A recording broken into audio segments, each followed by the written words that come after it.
everybody. Welcome back to another episode of Maggie's Magical Morsels. I'm very excited for this episode. I will be making something from my favorite book of all time, Catching Fire. If you, for some reason, don't know what Catching Fire is, it is the second book in the Hunger Games series, written by Suzanne Collins. I'll be making Pita's cheese buns, but this recipe is more like biscuits because I didn't want to spend like 3 days making bread.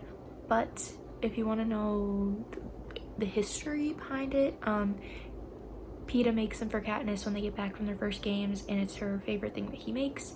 So yes, I'm very excited because I love Pita. But the recipe's right here. It's from Alice in Wonderland, and let's just get baking.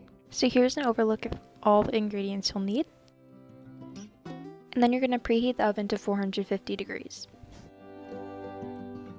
So the first thing you're going to want to do, of course, always wash your hands, especially during the pandemic right now. It's really gross to not wash. The recipe says to use non-stick cooking spray on a pan and then spray that.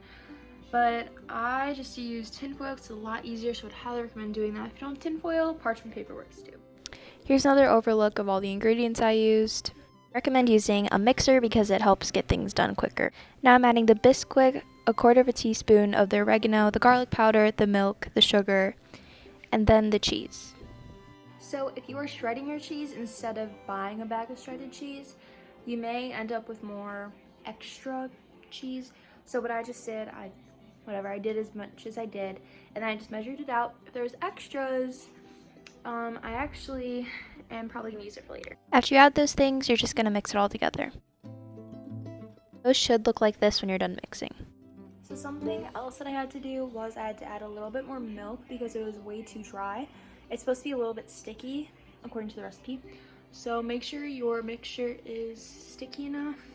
If it isn't, just add a little bit more milk, but only a little at a time because you do not want to water it down. So I put the 12 little globs, I guess, on the sheet, an inch apart, and now I'm adding the rest of the oregano.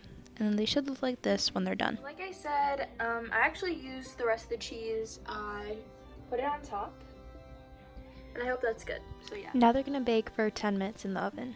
While they're baking, let's learn some fun facts about the Hunger Games. According to Looksaddict.com, The Hunger Games Catching Fire is the 5th most successful box office book-to-movie adaptation, and the 2nd most successful movie of 2013, beating Disney's Frozen, according to thenumbers.com. This year on May 19th, Collins released a prequel to the series titled The Battle of Songbirds and Snakes, but in my opinion, it was not as good as the original series. Alrighty, so now I'm mixing melted butter, garlic powder, and salt for a brushing. So I didn't want the biscuits to be too salty because the recipe said it might be if you added the butter and the stuff like that. So what I did was I did half of it. So I did half the stick of butter, a quarter of a teaspoon of salt, quarter of a teaspoon of garlic powder. So yeah. And here, my friends, is the final product. Alright guys, so this is what it looks like out of the oven. It smells pretty good. So let's try it.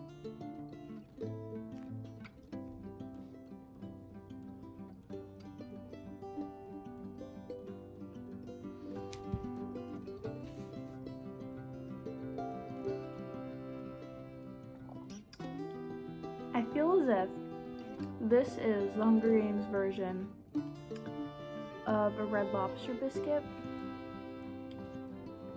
That's definitely it. It tastes really good.